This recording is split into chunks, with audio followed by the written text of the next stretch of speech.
Reporting on June 20th, 2018 from the original Wahlburgers location in the Hingham Shipyard in Hingham, Massachusetts, founded 1635. Hometown Podcast presents Bob Ryan's Boston Podcast. Chris, very simple questions, A, B, C. You want LeBron?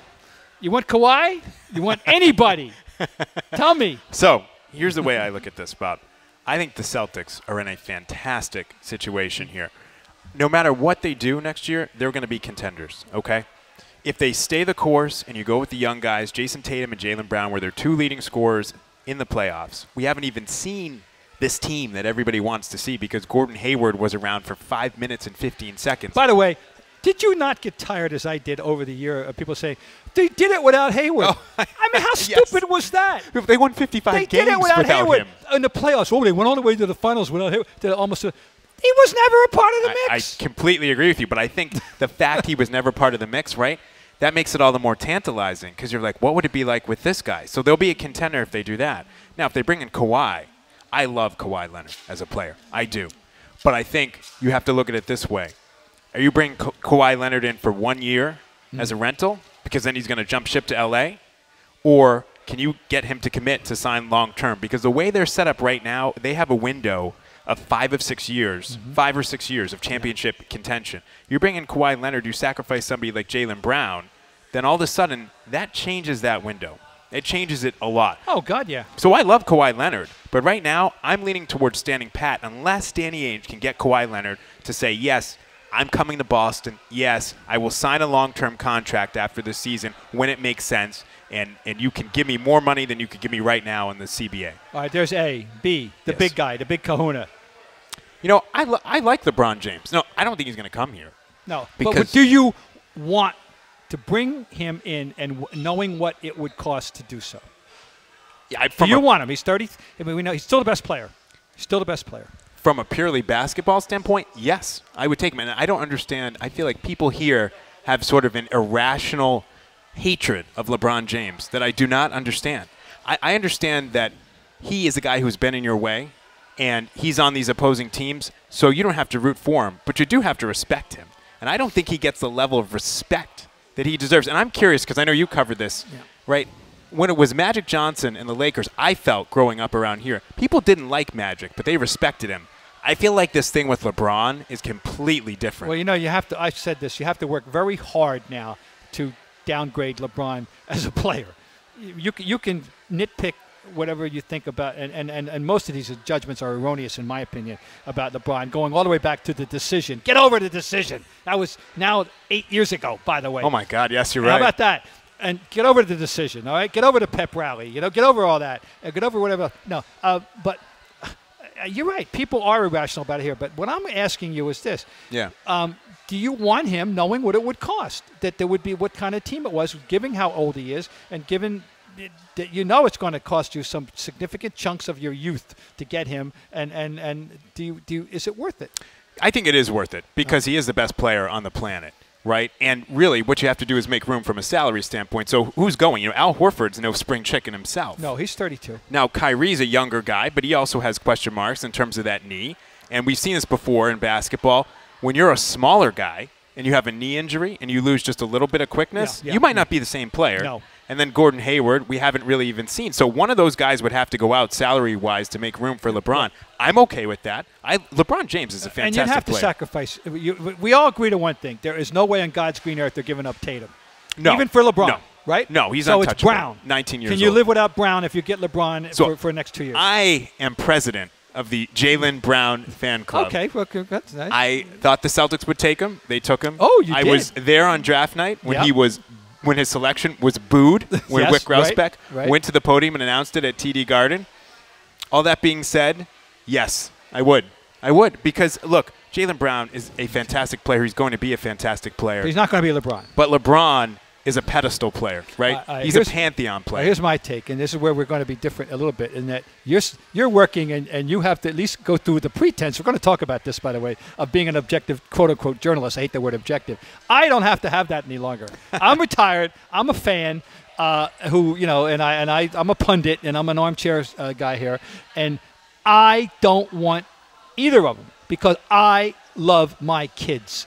I am one of these people that fell in love with this team. I want to win with this group. I want to beat LeBron, and I respect LeBron. And I am, hey, he wants me to introduce him at the Hall of Fame. I'll be happy to do it. Trust me. I'll make the case as the GOAT. I'll give him that. But I don't need him. We don't need him. I want to win with this group. I want to win with Tatum. I want to win with Brown. I want to win with Hayward. I want to win with Rozier. And another one. Let me ask you this. Would you sacrifice in any deal for either of them Marcus Smart? I would. Because I love Marcus Smart too, but I'm not sure what Marcus Smart gives you on this team with people who can put the ball in the basket is huge, and it makes such a big difference. But if you put Marcus Smart on the Sacramento Kings, where they don't know where their points are coming from, are the games close enough for those little hustle plays to make the difference to add up to wins? I don't think they are. Well, here's the question for him is that does he have – I think you identified it. He has a great value here as yes. his team is presently constituted. Yes. Okay. And in terms – how do people on the outside quantify what he does and to the point where – and monetize what he does for them to make a deal the offer that we're waiting for someone to make that they can match because he's an RFA, yes. RFA, restricted free agent. Yes, which is very important. But, I mean, that's been my question. For us, he is extraordinarily important and literally irreplaceable. As irreplaceable in terms of what he gives you, you aren't going to find this anywhere else in the league. There are other great scorers, there are rebounders, there are passers. There's nobody like him. He's absolutely sui generis. I believe that. But let me throw this at you because you're right about that. However, how many guys have been with the Celtics here under Brad Stevens, and you've said, man, I don't want to see that guy go. You know, he brings them an edge. He brings them toughness, hustle plays. Jay Crowder was one of those guys. Avery Bradley was one of those guys. And then they left the Celtics. And Avery Bradley. Exactly. You're making my point. No, I know. Oh, God, I hate to do that. I shouldn't. Avery, I apologize. I was making a point. No, because it's funny because you mentioned Avery. I thought about Avery. At some point during the playoffs, his name came up and I said, oh, my God, we haven't thought about Avery Bradley all year. We haven't thought about him. And you're right. And we thought it was a significant loss, and it was a significant loss. So I'll tell you this, Bob. Last year when they traded for Kyrie Irving, I was in Portugal on vacation in Lisbon. Great vacation. We're having a great time.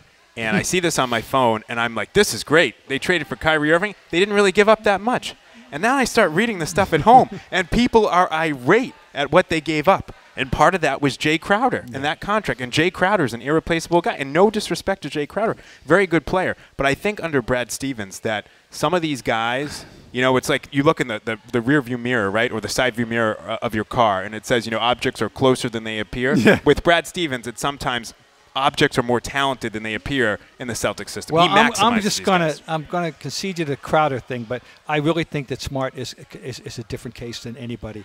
I just do, and I want him here, and I agree that his value is maximized with a team that can afford. It's like having.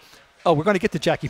It's like having Jackie Bradley to a degree, right? It's the same idea. He can, bat him ninth and hits 180. We don't want that, but you know what I'm saying, yeah. Yeah, and it looks a lot better when you have J.D. Martinez. But I'm a huge Smart fan. I do not want to lose Smart. Got to ask you this. You mentioned Kyrie. We got to talk about Kyrie. Do you have a read on him yet? No. No, I don't. Does it worry you that you don't have a read on him yet? It doesn't, because I think he's a different kind of guy, and I think he likes this. I think he's sort of an inscrutable type of guy, and he likes that. I think he likes the fact that he's not your typical professional athlete. He is somebody, I think, who considers himself somewhat of an intellectual. He's definitely someone who thinks outside the box. You know, he is, a contrarian. He loves that. So I think he sort of likes putting people in a position where they don't know what he's thinking or he's in suspense. I was thinking about this the other day with this whole thing with Kyrie, and he seems non-committal about coming back to the Celtics. Did we ever get an explanation for why he left the situation in Cleveland? The world awaits that explanation. How many players would have left? Like, didn't that look like a great situation? You're playing with the best player on the planet. You've gone to the finals 3 straight years. And We never got an explanation. It was this nebulous sort of like, he wanted his own team, maybe some issues with LeBron, but we never got an exact explanation. And I think that's the way. And I must admit, a year ago, whenever the deal was made, and in the interim going into training camp, I said I'm worried. I think I talked to Danny. I remember we had Danny here in September, the day of the first day of the training camp. Danny Ainge did a podcast here, and I asked him about Kyrie and about, hey, it makes me nervous, Danny. This guy, where's his head? I'm not worried. Don't worry about it. He'll be fine. He'll be fine. But just and pretty much what you're saying, he's different. He's a different type of guy. And he really is. So, but it's unsettling. I know people. Everyone wanted him to take the pledge and say, yeah, I want an extension, but they have to understand nobody in their right mind would sign, in his circumstance, would take the extension. He's leaving $87 million on the table. So, yeah, you can't do that. Yeah, so people don't hold that against him.